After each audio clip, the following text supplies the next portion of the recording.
स्वागत है आपका हैप्पी क्लासेस में। आज हम पढ़ेंगे क्लास 12 हिंदी में पद्यांश की संदर्भ से व्याख्या। पाठ है उषा, जिसका पद्यांश है ये। इसकी हम संदर्भ सहित व्याख्या पढ़ेंगे।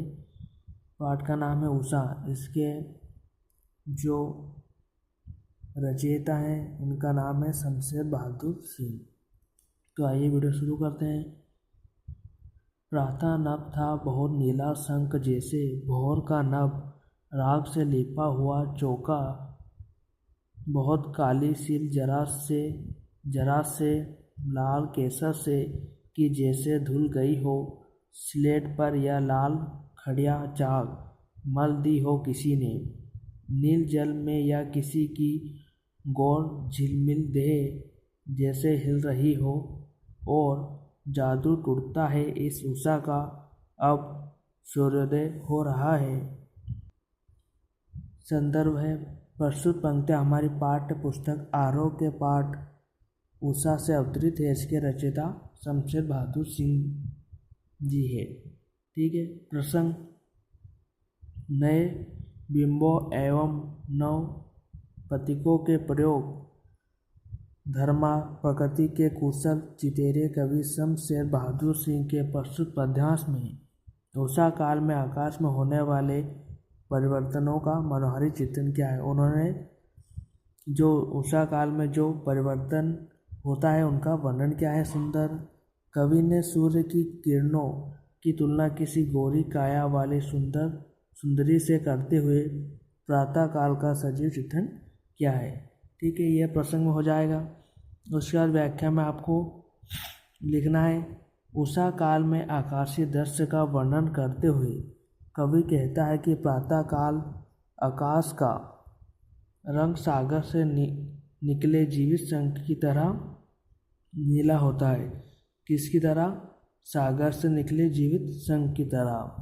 फिर सवेरा होने के समय वातावरण की नमी से इस नीले रंग में थोड़ा परिवर्तन होने लगता है। तब उसका रंग ऐसा दिखाई पड़ता है जैसे ग्रामीण द्वारा रसोई घर को चूल्हे की राख से लिपा गया हो, और जब गीला होता है तब ऐसा रंग आकाश का दिखाई पड़ता है। किसका? आकाश का रंग कैसा दिखाई देता है? रसोई घर का जो चूल्हा होता है उससे राख से लिपा जाता है और वह गीला होता है ना, तब ऐसा रंग आकाश का दिखाई पड़ता है, ऐसा कवि कह रहे हैं। कुछ समय पश्चात जब सूर्योदय होने के लिए सूरज क्षितिज से ऊपर आने लगता है, तब सूर्य की लाल किरणों से लालिमा लिए हुए नीले आकाश का रंग ऐसा दिखता है जैसे काली पत्थर सिर पर केसर पीस कर उसे धो दिया गया हो। जो पत्थर होता है ना, सील जिस पर कुछ पीसते हैं, जैसे उस पर केसर पीस दी हो, उसे पीस कर उसे धो दिया हो, या स्लेट पट्टी पर लाल खड़िया चाक से किसी ने घिसा हो, ऐसा आकाश का रंग दिखता है।